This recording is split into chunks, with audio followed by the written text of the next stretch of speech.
Di para sahabat itu, kaum muslimin, yang terbayang bagi mereka itu adalah infak, yang terbayang bagi mereka adalah sebuah kebahagiaan, keselamatan di akhirat yang kekal dan abadi di sisi Allah tabaraka wa taala. Semua kita boleh klaim sekarang, kamu cinta Nabi, cinta Ustaz. Cinta Nabi, cinta Ustaz. Termasuk saya, cinta Nabi, cinta. Kapan tahunya? Besok di akhirat.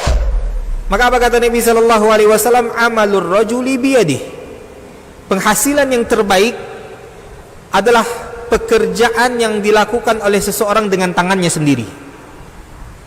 Wa kullu bai'in mabrur, dan setiap jual beli yang mabrur. Ini aktivitas ini membantu saya di akhirat atau akan menyulitkan saya di akhirat? Kalau seandainya perbuatan itu ternyata akan menyulitkan kita di akhirat kelak, tinggalkan perbuatan itu.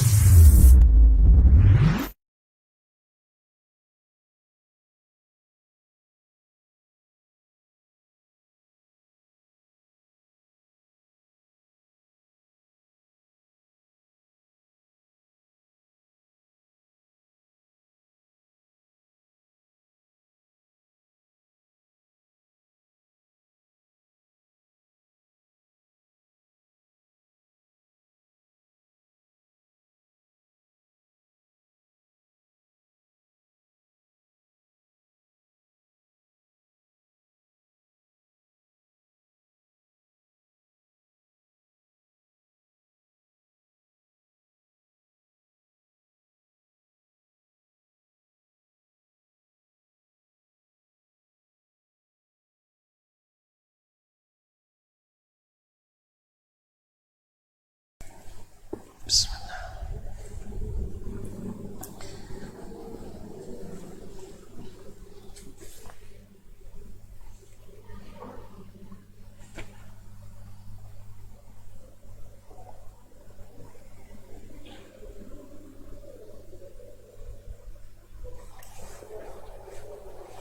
Bismillah.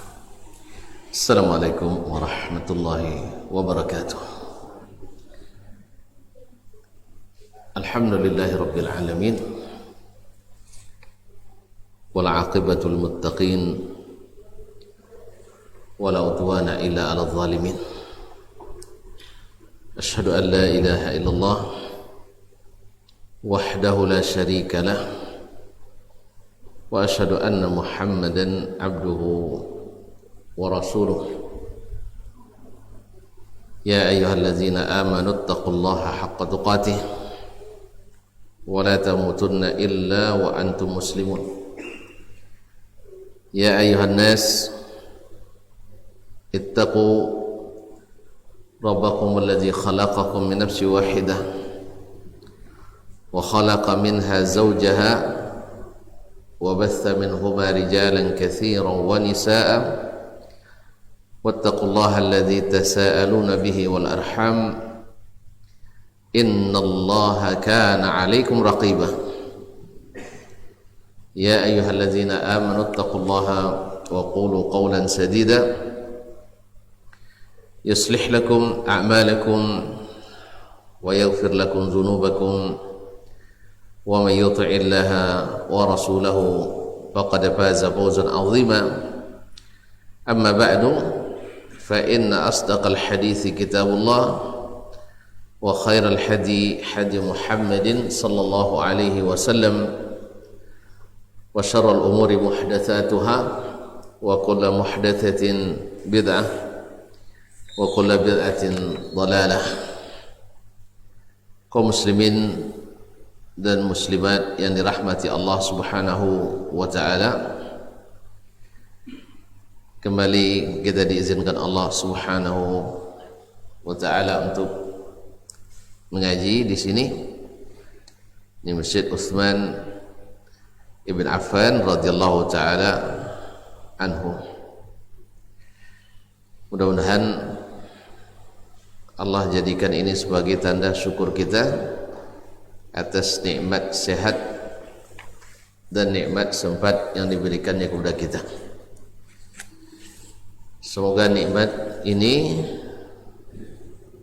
dengan kita syukuri semakin Allah berikan kepada kita di hari-hari nanti. Kaum muslimin dan muslimat rahimanillah wa iyyakum, salawat dan salam kita ucapkan dan kita doakan untuk Nabi besar kita Muhammad sallallahu alaihi wasallam, yang pada kesempatan ini kita berada di sini untuk mengaji sunnah-sunnahnya melalui kitab Imam Al-Bukhari Al-Jami' As-Sahih Al-Musnad. Kaum muslimin dan muslimat rahimanallah wa iyyakum, kita masih dalam pelajaran kitab wudu bab yang ke-26, bab al-istijmar, bab al-istijmari witran.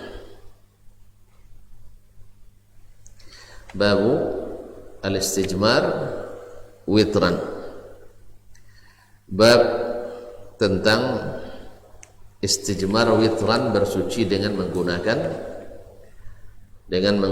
batu yang dalam bilangan ganjil. Bab al-istijmar yaitu bersuci dari hajat kecil atau hajat besar dengan menggunakan batu dalam bilangan witran. Artinya disunahkan dalam bersuci dari buang hajat baik besar maupun kecil dengan batu dalam jumlah yang ganjil 3, 5, 7 dan seterusnya. Kenapa bab ini masuk pula dalam kitabul wudu? Kenapa masuk dalam kitab al-wudu? Karena kitabnya kitab wudu, tentang sifat wudu Nabi atau sifat wudu yang diajarkan oleh Nabi alaihi salatu wassalam. Ini dijawab oleh Al-Hafidh Ibnu Hajar rahimahullah. Tidak ada masalah karena antara wudu dengan wudu yang merupakan bersuci dari hadas kecil dengan bersuci dari najis itu selalu atau hampir selalu bersamaan. Biasanya orang akan berwudu pada umumnya biasa buang hajat. Makanya di tempat-tempat wudu kita selalu ada tempat buang hajat. Maka tidak ada masalah ketika bab ini ada di antara bab-bab yang berkaitan dengan sifat wudu yang diajarkan Nabi alaihi salatu wassalam. Yang kedua, bahwa lafaz hadis yang diriwayatkan juga mengandung sifat di antara sifat-sifat wudu, juga mengandung sifat di antara sifat-sifat wudu. Oleh sebab itu maka munasabahlah bab ini dimasukkan oleh Imam Al-Bukhari di antara bab wudu. Ma'asyiral kiram yang dirahmati Allah Subhanahu wa taala. Kemudian berkata Imam Al-Bukhari, Haddatsana Abdullah ibn Yusuf. Haddatsana Abdullah ibn Yusuf, yaitu Abdullah ibn Yusuf At-Tinnisi. Abdullah ibn Yusuf At-Tinnisi Al-Misri, thiqatun faqih. Qala, dia berkata, akhbarana Malik, telah mengabarkan kepada kami Malik, yaitu Malik ibn Anas ibn Abi Amir Al-Asbuhi Al-Himyari Abu Abdullah Al-Madani, Imamu Daril Hijrah, imamnya Madinah Al-Munawwarah. Kalau sekarang sudah jadi imam seluruh dunia, karena mazhab Maliki termasuk mazhab yang dilestarikan dan eksis sampai hari ini di banyak belahan dunia Islam. Kalau Islam atau dunia Islam bagian barat, mulai dari Tunis, Libya, Aljazair, kemudian Mauritania, Maroko, dan naik lagi ke Eropa, banyak di antara mereka yang memakai mazhab Maliki. An Abi Zinad, dari Abu Zinad. Abu Zinad yaitu Abdullah ibn Zakwan al-Madani.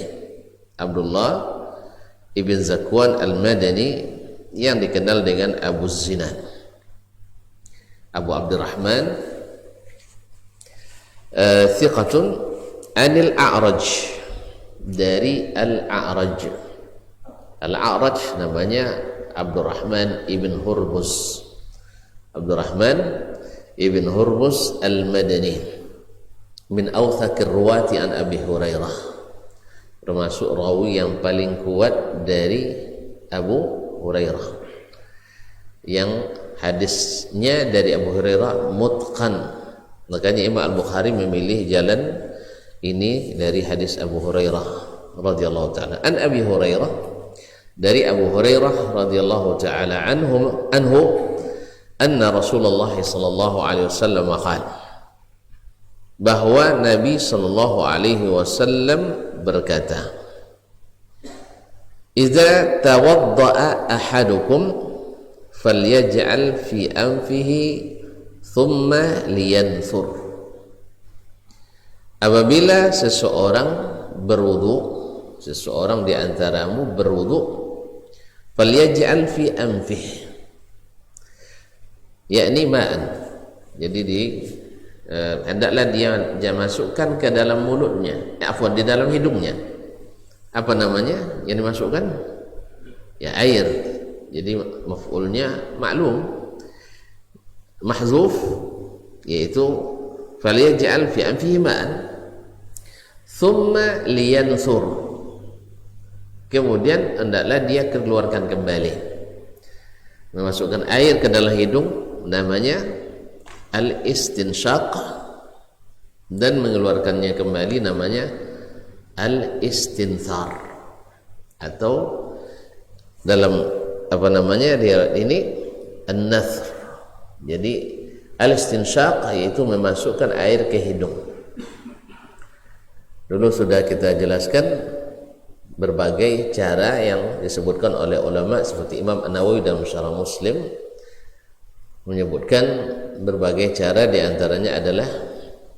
diantaranya mengambil air dengan satu telapak tangan untuk berkumur-kumur dan masukkan air ke hidung sekali, masuk ke mulut dan masukkan, ditarik dengan hidung.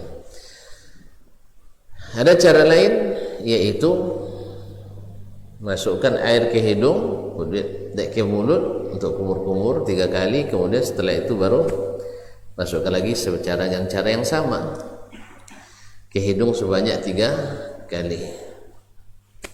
Ada cara lagi, yaitu dengan 2 telapak tangan, dan ini disebutkan tafsilnya dalam kitab-kitab fikih. Nah, falyaj'al fi anfihi yakni al-ma', siapa yang berwudu hendaklah dia beristinsyaq, kemudian mengeluarkannya. Ini pertama sudah kita dalam hadis-hadis sebelumnya sudah sebutkan, di antara illahnya adalah bahwa syaitan bermalam di pangkal hidung kita. Ini tidak ada jalan kecuali dengan mengimaninya. Tapi kalau antum punya labor syaitan, silakan teliti.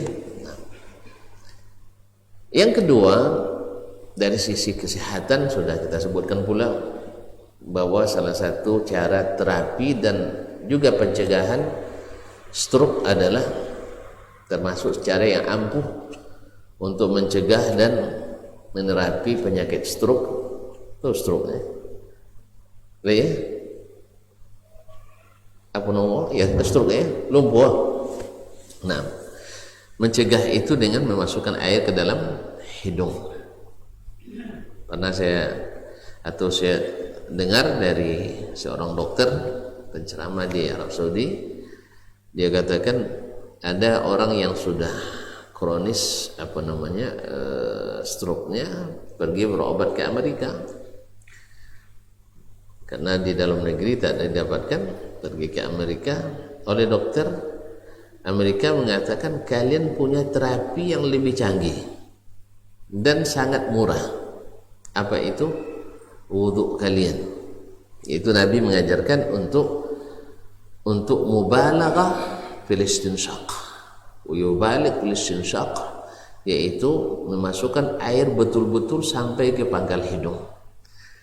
Kalau bisa sampai lome, sampai terasa sakit di pangkal hidung kita. Dan itu bagus untuk pencegahan dan terapi. Dan yang lebih penting daripada itu adalah kita mendapatkan ridha Allah Subhanahu wa ta'ala. Ini lebih dari segalanya. Mendapatkan pahala dari Allah Subhanahu wa ta'ala. Ini lebih berharga dari segala yang kita sebutkan tadi. Karena ini perintah Nabi sama dengan perintah Allah. Seorang mukmin, seorang mukminah berbahagia bisa menegakkan ajaran Allah Tabaraka wa ta'ala.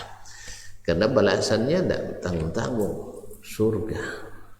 Fiha ma la 'ainun ra'at wa la udhunun sami'at wa la khatara 'ala qalbi bashar. Baginya surga yang tak pernah terlihat oleh mata kenikmatannya, tak pernah pula terdengar dalam cerita oleh telinga, dan tidak pula terbayang, terbesit dalam pikiran. Tidak bisa dihayalkan keindahannya. Mau? Laksanakan perintah Allah dengan sukarela, dengan penuh keikhlasan. Kalau bersalah, cepat-cepat bertobat kepadanya. Tidak usah tunggu-tunggu. Kaum muslimin dan muslimat yang dirahmati Allah. Kemudian, wa man istajmara falyutir. Siapa yang bersuci dari buang hajat dengan jamrah, dia kata jamrah itu batu, karena ada melontar jumrah, jadi melontar batu. Nah, istijmar arti itu bersuci dari dari buang hajat besar ataupun kecil dengan menggunakan batu. Tapi sebelum ini kemarin sudah kita bahas istinshaq, hukumnya apa? Ya, sebagian ulama menyebutkannya wajib, sebagian mengatakan dia sunnah muakkadah. Dan kita sebenarnya ya yang lebih menarik itu tadi adalah melaksanakan perintah Allah, bukan karenanya wajibnya, tidak ya, walaupun wajib lebih besar pahalanya daripada yang sunat. Taib. Kemudian istijmar, siapa yang beristijmar hendaklah membasuh tangannya di luar tempat wudhu itu sebelum memasukkan ke dalam air itu. Ma'asyarul kiram dirahmati Allah. Oleh itu Imam Ahmad mewajibkan, bagi Imam Ahmad ini hukumnya wajib. Nah, apakah tidur siang tidak dibasuh?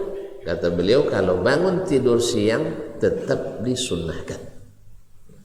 Tetap disunahkan. Dari mana Imam memahami bahwa itu maksudnya adalah tidur malam? Karena ujung hadis mengatakan fa innahu la yadri aina batat yaduh, fa inna ahadakum la yadri aina batat yaduh. Karena seseorang di waktu tidur tidak tahu di mana tangannya atau di mana posisi tangannya. Apa yang dilakukan tangan ketika tidur kita kan tidak tahu, nah. Ya kan? Kan tidak tahu kita. Jadi kalau ada yang bilang antum ngorok tidur, nggak ada katanya. Gimana kita tahu kita sedang tidur? Demikian juga dengan tangan kita di masa tidur, kita nggak tahu di mana. Nah, kalimat atau kata batat dalam bahasa Arab maknanya adalah tidur malam hari.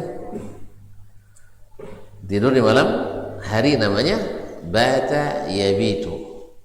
Makanya ketika jemaah haji tinggal di Mina hari-hari tasyrik disebut dengan mabit di Mina, bata yabitu baitutatan, kan mabit namanya. Atau tuntut misalnya camping misalnya disebut dengan juga mabit, karena camping biasanya sampai bermalam, iya nak, disebut mabit atau tinggal di malam hari. Makanya kalimat batat yaduhu artinya di mana tangannya waktu malam itu, ketika tidur malam. Jadi kalau nanti nak menanya seseorang dalam bahasa Arab di mana tidur semalam, ya, di mana tidur semalam, cukup dia mengatakan aina bitta, aina bitta, di mana kamu tidur malam tadi. Tapi kalau nak menanyakan, kalau dengan kalimat lain misalnya aina nimta, di mana kamu tidur juga artinya, tapi nama yanamu itu belum ada kekhususannya, bisa tidur siang, bisa tidur malam, maka perlu ditambah aina nimtal barihah, kamu tidur al-barihah artinya semalam di mana, atau ay lailatal madiyah, malam tadi. Tapi kalau bata cukup aina bitta, di mana kamu tidur malam. Jadi kalimat bata yabitu baitutatan, tidur malam hari, tidur malam hari. Makanya kalau orang mabit di Mina, siangnya kan boleh kemana-mana, tapi malam mesti ada di Mina. Kalau tidak mabit namanya. Tapi setelah dia lewat tengah malam, bagi yang ambil yang paling ringan, dia boleh pergi kemanapun, keluar Mina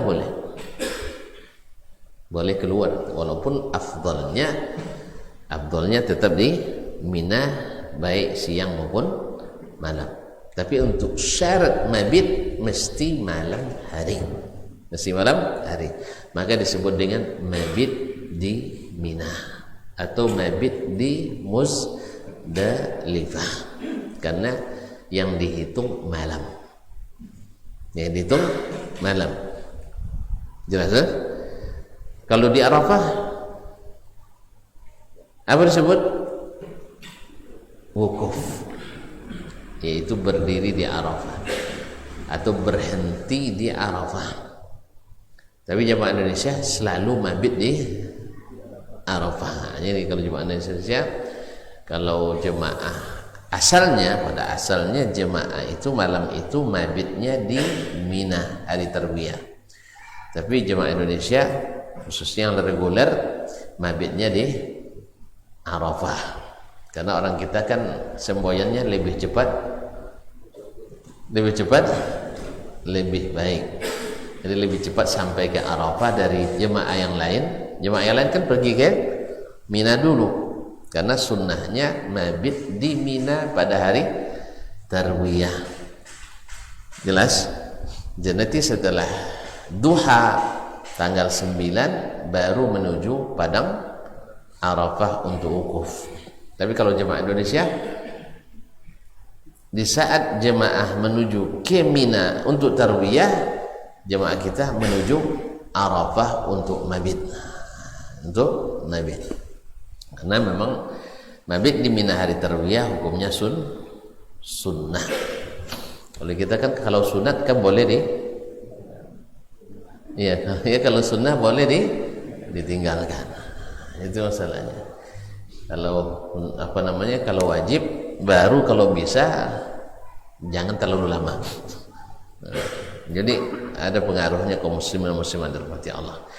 Mungkin dalam hitungan para ulama kita, para mufti kita, kalau seandainya tetap ke Mina hari Tarwiyah, dikhawatirkan nanti pas wukuf tidak sampai ke Arafah, karena kita ramai kan itu. Maka wallahu taala alam, mungkin maslahatnya atau mudaratnya lebih besar. Maka mungkin dari sisi ini para pengambil kebijakan tidak melakukan mabit di Mina. Ya, siapa yang tidak sempat mabit tidak perlu terlalu risau karena mungkin itulah rezeki kita. Ma'asyiral kiram dirahmati Allah Subhanahu wa taala. Baik.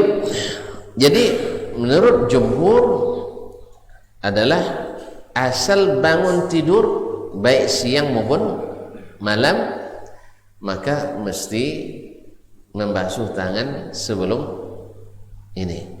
Karena ilahnya sama. Karena kita tidak tahu di mana posisi tangan. Jadi menurut jumhur ilahnya sama. Tapi kok disebut aina batat yaduhu, disebut kalimat bata kan tidur malam, ya tak? Dijawab oleh jumhur bahwasanya karena pada umumnya tidur itu di malam hari, maka yang dominan selalu dijadikan patokan. Yang dominan selalu dijadikan patokan karena dominan pada umumnya tidur kita di malam hari. Sedangkan tidur di siang hari itu bagi yang nak mengambil fadilahnya, karena termasuk sunnah yang dianjurkan qailulah, yaitu tidur di siang hari. Tidur siang hari ini seperti kata Imam An-Nawawi rahimahullah, kalau tidur sebelum zuhur itu qailulahnya pengganti kurang tidur malam tadi bagi yang sholat malam.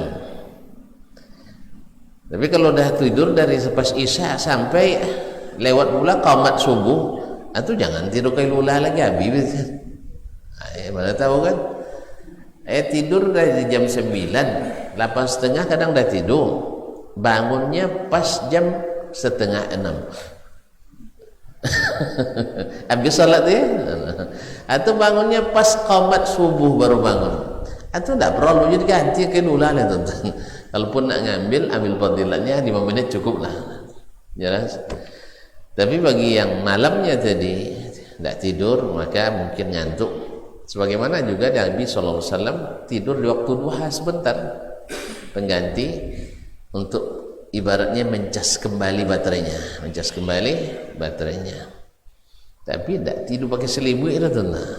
Tidak tidur pakai selimut. Kalau tidur hanya tidur sebentar. Ma'asyiral kiram dirahmati Allah SWT. Adapun tidur setelah zuhur, tidur setelah zuhur itu adalah untuk bersiap bangun di malam nanti. Jadi siapa yang nak bangun nanti malam, coba tidur setelah zuhur. Tapi jangan lama-lama. Kalau sampai 3 jam saat itu tambah ngantuk kita. Iya, tidur sekejap. Jadi memang tidur berlebihan itu tidak bagus juga. Tidur sebentar, insya Allah akan terasa manfaatnya di malam nanti. Ma'asyiral kiram dirahmati Allah SWT. Tidur siang itu sangat penting juga. Ya barangkali kalau kita tahu hikmahnya, seperti yang disebutkan oleh tabib pribadi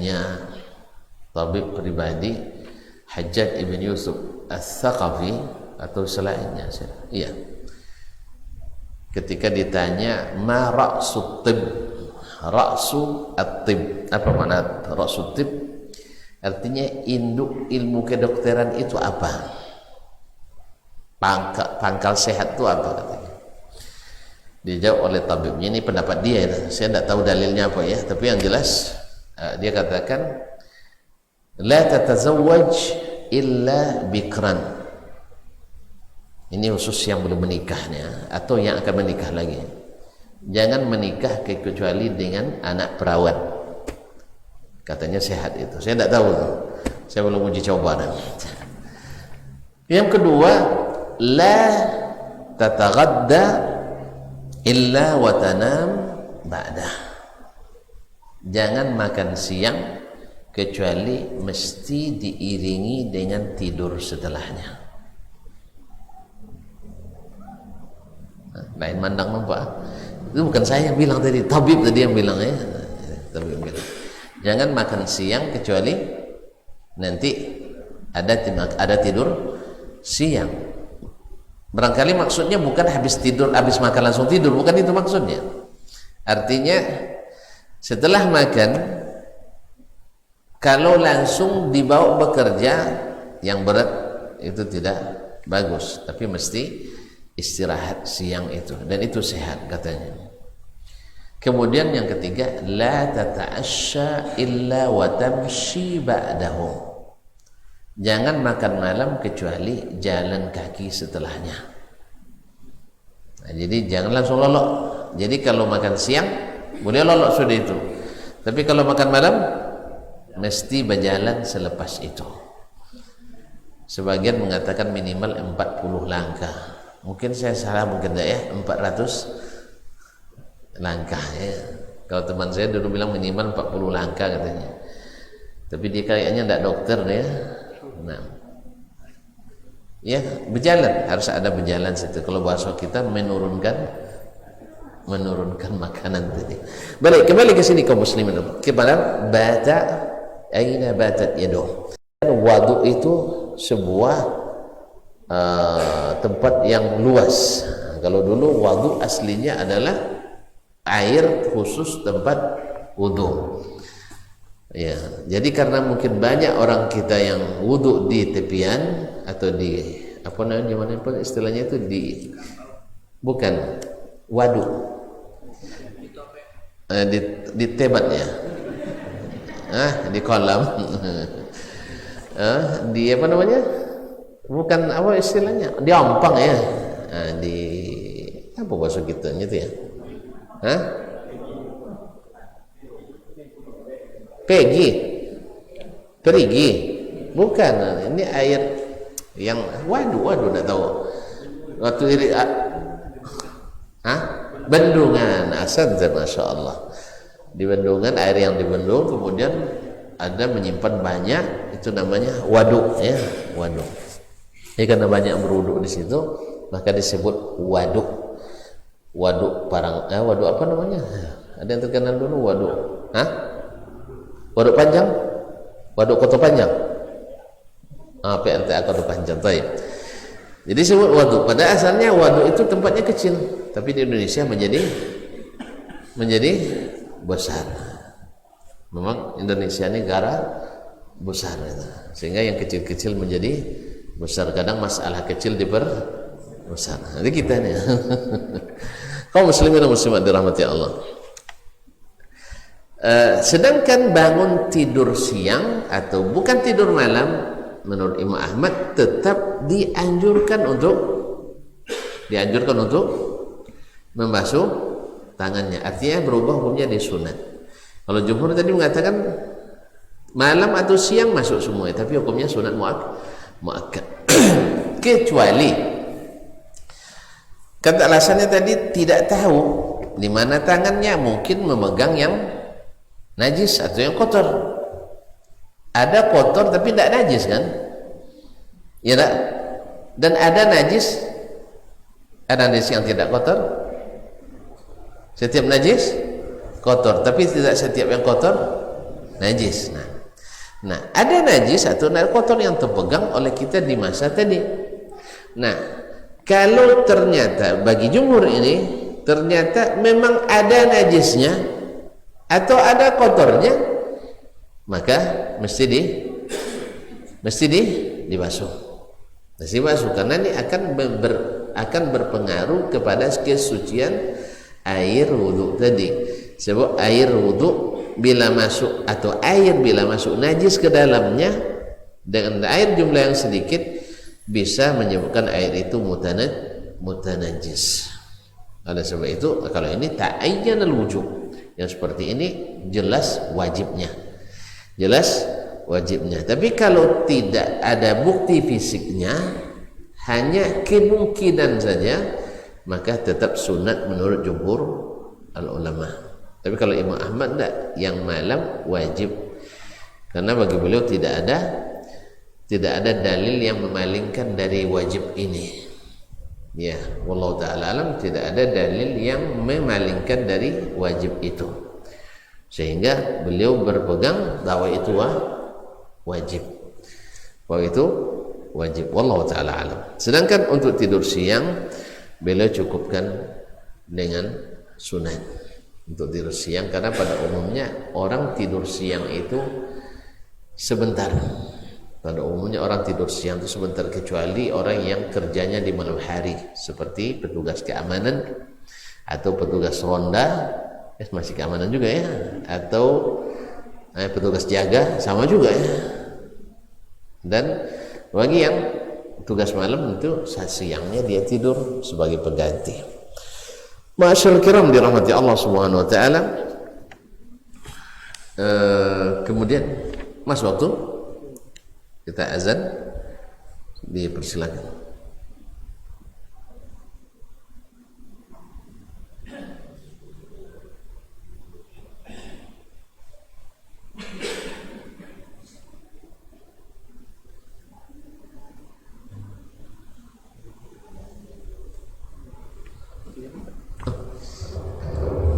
Pinjam.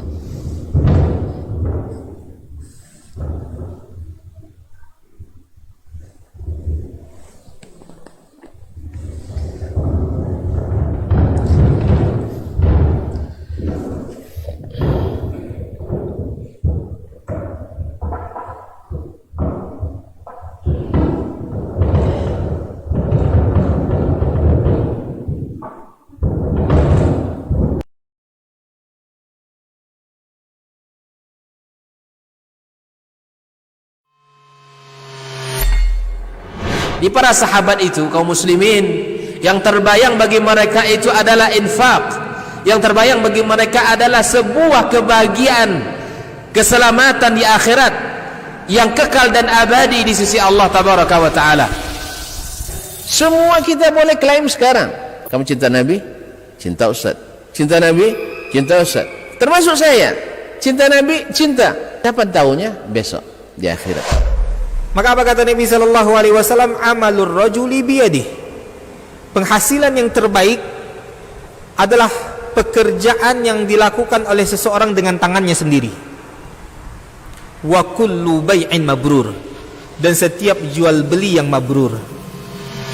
Ini aktivitas ini membantu saya di akhirat atau akan menyulitkan saya di akhirat. Kalau seandainya perbuatan itu ternyata akan menyulitkan kita di akhirat kelak, tinggalkan perbuatan itu.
Kaum muslimin dan muslimat dirahmati Allah, tadi kita sampai pada Imam Ahmad melihat tidak ada yang memalingkan dari wajib, tidak ada dalil memalingkan dari wajib tadi secara sharih.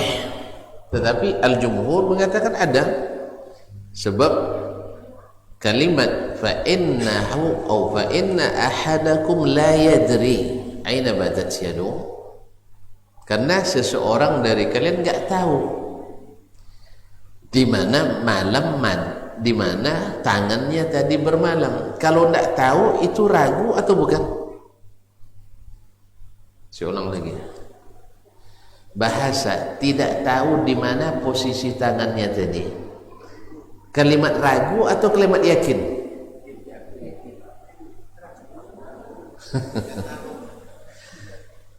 Nggak tentu tak najis tak indah gitu maksudnya, yakin tuh ragu. Bapaknya kini suruh basuh deh, asal basuh kan dek loda tu mungkin tak tentu tak loda tak indah, berarti ragu tuh yakin. Alah balik lihat.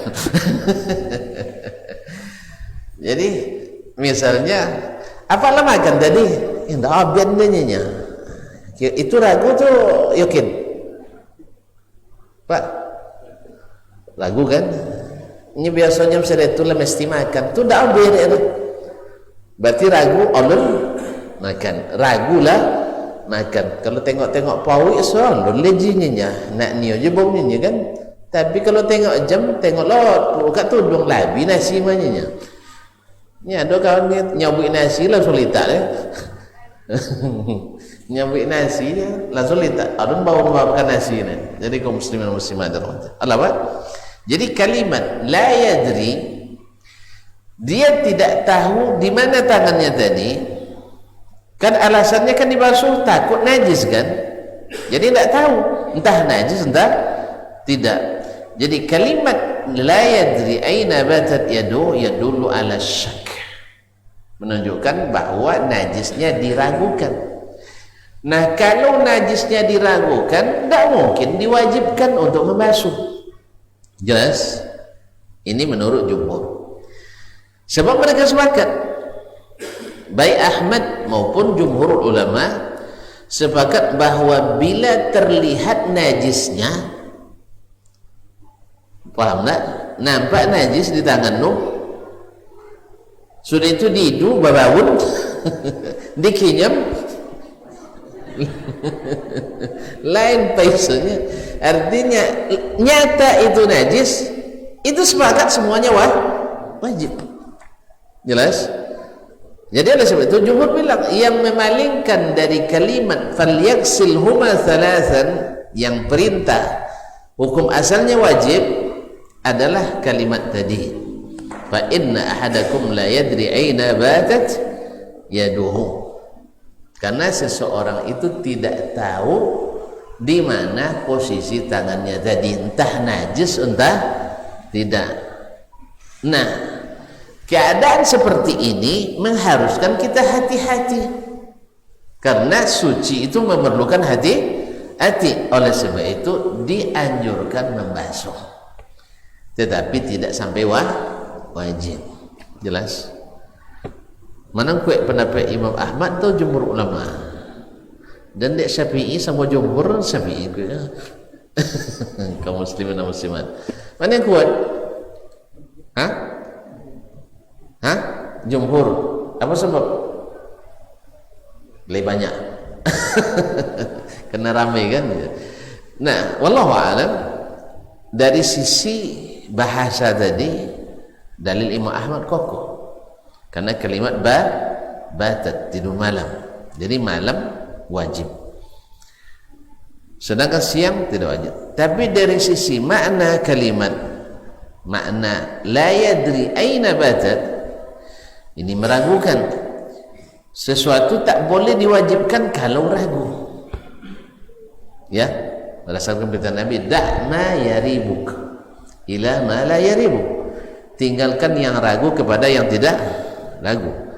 Ragu asyakku itu tidak dijadikan dasar wajib. Jadi kalau ragu, misalnya tuan-tuan tadi dah bersuci ketika kesini, tiba-tiba ragu dah batal atau belum, wajib tidak berwuduk? Ulang balik ya, tidak paham pertanyaan payah pula. Tadi setelah atau ketika berangkat dari rumah sudah pasti wudunya. Sekarang datang ragu batalnya, wudunya pasti sah. Sekarang yang diragukan apa? Batalnya. Ketika ragu batalnya, wajib berwudu lagi? Tidak wajib. Jelas? Al-yaqinu la yazulu bisyak. Yakin itu tak hilang oleh keraguan. Jadi kalau ragu tidak boleh menjadi dasar hukum wajib. Jelas? Jelas? Makanya keraguan tak boleh jadi dalil. Misalnya lagi itu akidah. Akidah itu kan mesti yakin. Ada kalimat Ar-Rahman 'alal 'arsy istawa. Istawa itu yakin sah. Antum ragu dengan itu, ragu antum tak bisa jadikan dalil. Jelas? Ragu itu tak bisa jadi dalil. Ragu saya tidak mungkin Allah istiwa. Antum ragu, ragu tak bisa dijadikan dalil.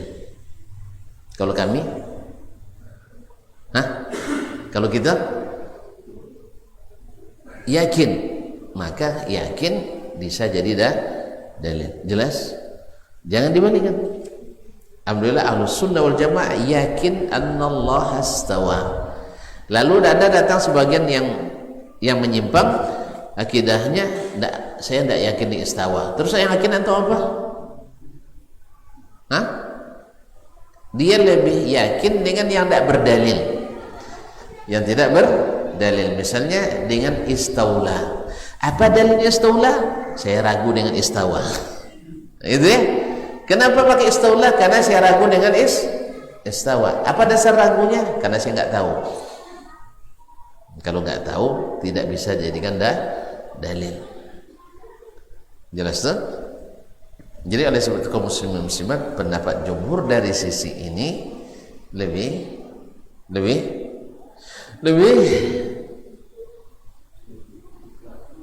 kuat. Kok payah wono nyebut lebih kuat? Lebih kuat. Sebab apa? Tidak mungkin diwajibkan sesuatu yang ragu. Tidak pasti najis. Kenapa cuma masuk? Jelasnya? Jelas? Nah, jadi yang ragu tidak bisa dijadikan dasar wajibnya sesuatu.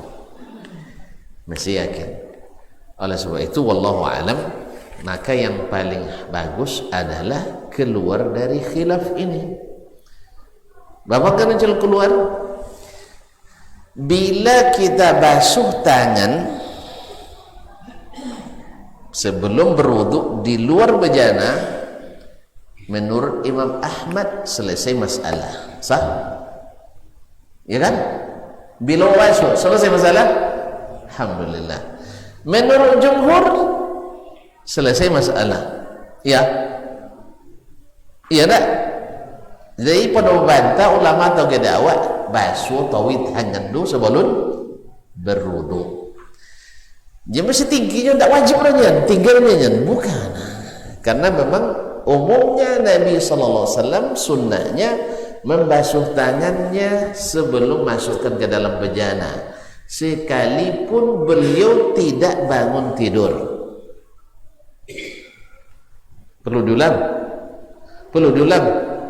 Ulang lihat. Jadi kalau tadi kan sudah timbang-timbang pendapat kedua ulama ini ya, kedua pendapat ini. Imam Ahmad katanya wajib bila malam, sunat bila siang. Kan ada yang lain pada siang malam nih.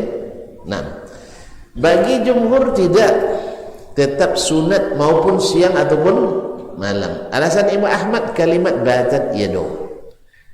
Menurut jumhur kalimat batat itu lil ghalabah, karena dominan tidur orang di waktu malam, bukan maksudnya malam, tidak.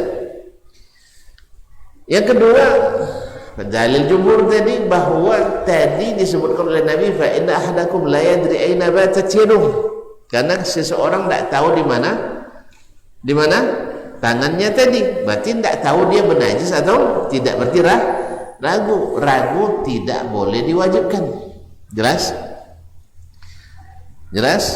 Nah, kalau saya jelas ini, dan kalau begitu daripada kita bertembung belagu dengan pendapat ini, maka yang terbaik adalah setiap berwudu sebelum mencopongkan tangan ke dalam bejana, atau mencopongkan tangan, mencepungkan tangan, masukkan air tangan ke dalam bejana, dibasuh dulu di luarnya sebanyak 3 kali.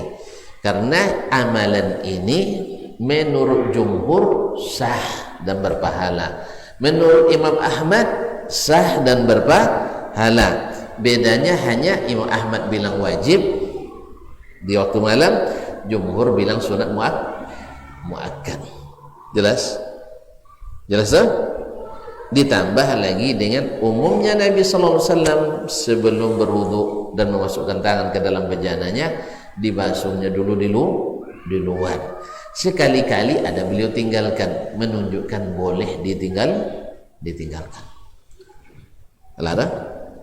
Paham? Berarti sepakat semuanya itu disyariatkan. Nah, sama kalau begini cara kita beragama, insya Allah banyak sekali nanti akan menyelesaikan perselisihan ulama.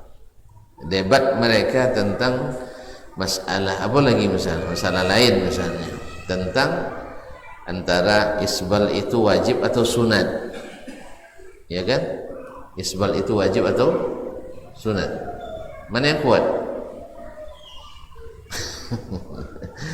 Isbal wajib ya atau sunat?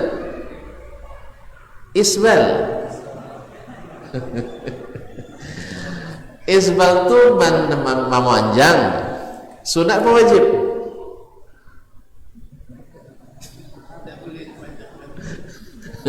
Isbal itu maknanya memanjangkan, menutup mata kaki, itu isbal nama. Terjadi khilaf di antara ulama, wajib dan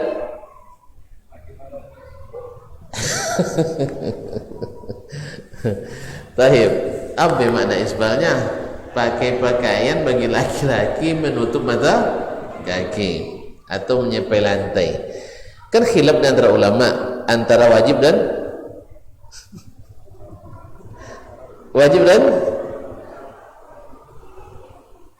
apa aja? Wajib hukum memanjangkan doh, sunat tuh pernah tontonnya. Terjadi khilaf di antara ulama antara wajib dan sunat. Oleh sebab itu isballah, gitu. Tahu dia?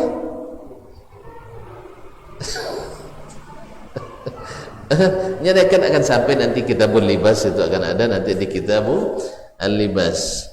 Jadi tidak antara wajib dan sunat doh, antara haram dan mukaruh, antara haram dan makruh. Jadi kalau haram dan makruh, hukum asalnya dibuat atau ditinggal? Dan awal laki sahabat depan Nabi pakai cincin emas. Nabi panggilnya, sini kamu. Ini apa emas? Iya, diambil sama Nabi. Nabi kan lebih tahu bagaimana cara berdakwah dari kita. Awak jemput dekat kawan macam itu lah. Tidak bawa soja anak sudah itu orang. Kaum muslimin. Tapi kan ini kan Nabi SAW. Diambilnya cincin emas itu lalu dibuangnya. Dibuang oleh Nabi SAW. Awak kalau ambil cincin Nabi di sang bos, dia ambil tangan tu buang, penghinaan namanya. Bawang ke buaya tadi tu. Ya nak? Tapi tidak, ini sahabat Nabi SAW. Setelah Nabi pergi, yang lain mengatakan ambil cincin kamu, itu kan barang berharga. Tidak, katanya, saya tidak akan ambil sesuatu yang dibuang oleh Nabi dari tangan saya. Sebab begitu kaum muslimin dan muslimat. Kalau nak ni ambil lagi, kan itu saya tidak akan ambil lagi, karena Nabi buang dari tangan saya. Datang lagi seorang laki-laki, Ubaid bin Amr al-Ansari, kakinya kalau berjalan baju lutui sama lutui, apa nomor? Letter X nomor, cacatnya. Oleh sebab itu kan malu adanya, malu dia, sehingga dia apa kan, ditutup kakinya semuanya, isbal.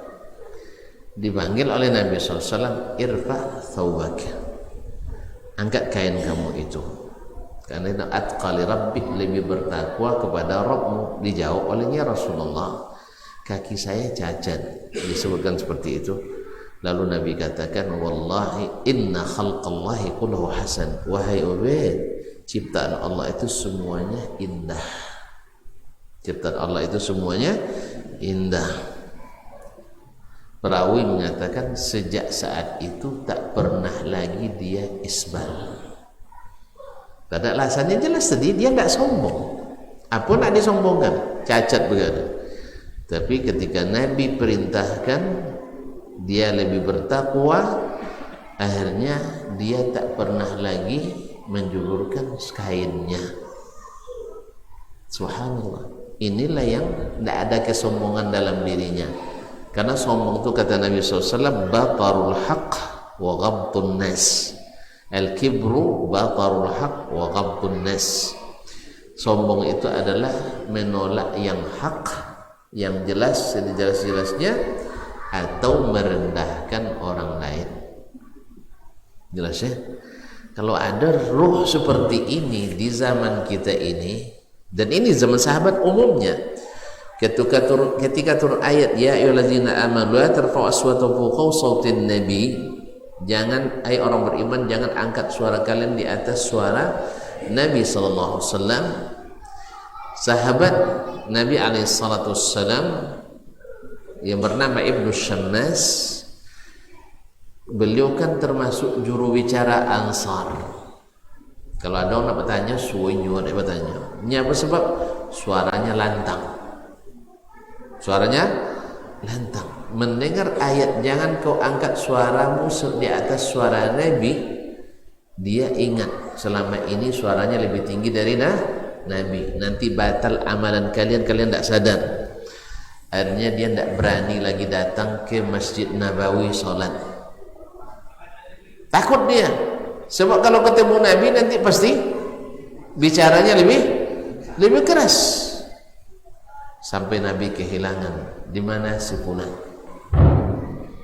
Akhirnya dikatakan, ya Rasulullah, dia sekarang dalam ketakutan karena turun ayat ya ayyuhallazina amanu. Subhanallah. Ini ruh-ruh seperti ini yang harus ditumbuhkan kembali supaya kejayaan itu kembali kita rengkuh bersama, kita nikmati bersama. Kita sudah terlalu banyak beralasan. Yang sekarang kan lahir yang banyak adalah orang-orang berilmu yang hanya sekedar tahu. Itu pun sambil makan goreng tahu. Ya hanya sekedar tahu. Bangganya luar biasa. Saya hafal ini, hafal itu, hafal ini, hafal itu. Saya pakar ini, pakar ini, pakar itu. Luar biasa. Tetapi tak terlihat ilmunya pada keadaannya, baik di keyakinannya, masih terkesan masih jadi peragu. Baik di ibadahnya, lebih banyak mengikuti keadaan yang ada di masyarakat, tak berani untuk menunjukkan ilmunya. Dan mungkin juga dalam muamalahnya, orang tak ngaji, orang tak berilmu, berlomba ngejar dunia, dia lebih dahsyat lagi memperebutkan dunia sampai hasad tak terhapus dari hatinya. Nah yang seperti ini tidak berguna. Ini hanya merusak agama, merusak umat, sehingga menjadi patokan oleh orang yang penting tahu, tidak mesti diamalkan. Kan hukumnya cuma sunat. Kalau larangan kan cuma makruh. Yang sunat dilakukan, yang sunat ditinggalkan enggak apa-apa. Yang makruh dikerjakan tidak berdosa. Oleh sebab itu, ayo kerjakan yang makruh, mari tinggalkan yang sunat. Hanya dengan ini mungkin tegak syariat itu. Mungkin tegak syariat dengan cara ini. Mungkin tegak keyakinan dengan ini. Mungkin tegak izzatul Islam dengan ini? Tidak akan mungkin. Coba antum melaksanakan Islam tu tidak pede, belum pede. Iya, cukur jenggot aja tidak pede.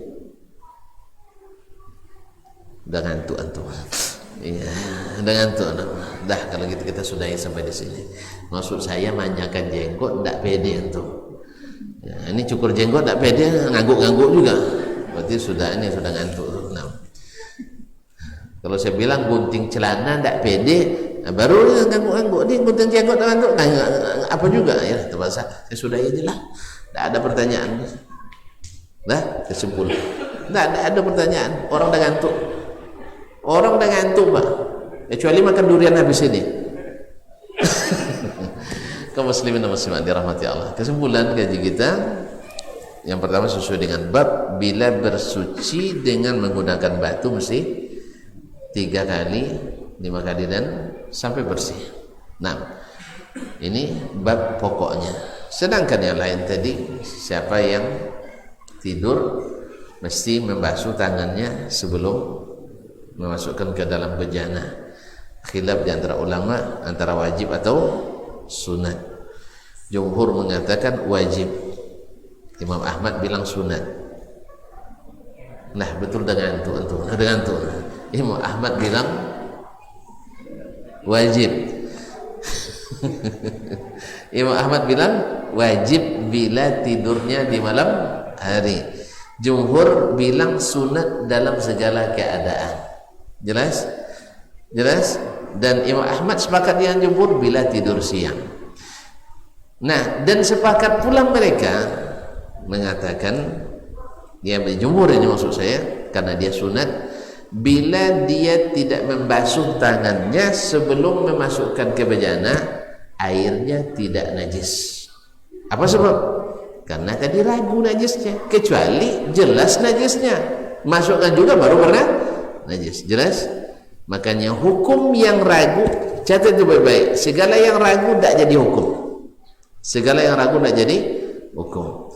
Antum solat sudah 3 atau 4 rakaat, maka yang keempatnya itu ragu, belum bisa dipadikan patokan. Yang 3 kan wajib, ada yakin tu kan? Maka jadikan dia 3. Andainya pun benar 4, antum kan ragu tadi, tidak ada masalah. Antum tambah 1 rakaat lagi, dan setelah salam, ya ditutupi dengan sujud sahwi supaya syaitan menangis nih, supaya syaitan menangis. Allahumma musta'an. Ini kesimpulan kita. Pertanyaan tak ada rupa. Mau nak kau?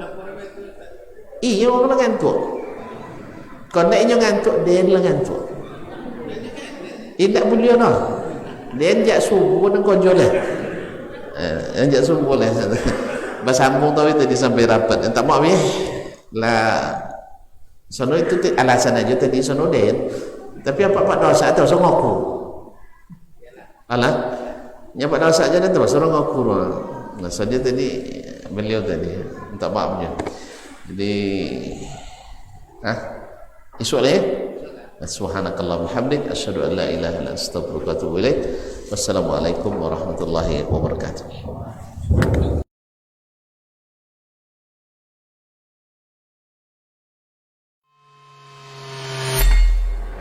Di para sahabat itu, kaum muslimin, yang terbayang bagi mereka itu adalah infak. Yang terbayang bagi mereka adalah sebuah kebahagiaan, keselamatan di akhirat yang kekal dan abadi di sisi Allah tabaraka wa taala. Semua kita boleh klaim sekarang. Kamu cinta Nabi? Cinta Ustaz. Cinta Nabi? Cinta Ustaz. Termasuk saya. Cinta Nabi? Cinta. Dapat tahunya besok di akhirat. Maka apa kata Nabi sallallahu alaihi wasallam? Amalur rajuli biyadih. Penghasilan yang terbaik adalah pekerjaan yang dilakukan oleh seseorang dengan tangannya sendiri. Wa kullu bai'in mabrur. Dan setiap jual beli yang mabrur. Ini aktivitas ini membantu saya di akhirat atau akan menyulitkan saya di akhirat? Kalau seandainya perbuatan itu ternyata akan menyulitkan kita di akhirat kelak, tinggalkan perbuatan itu.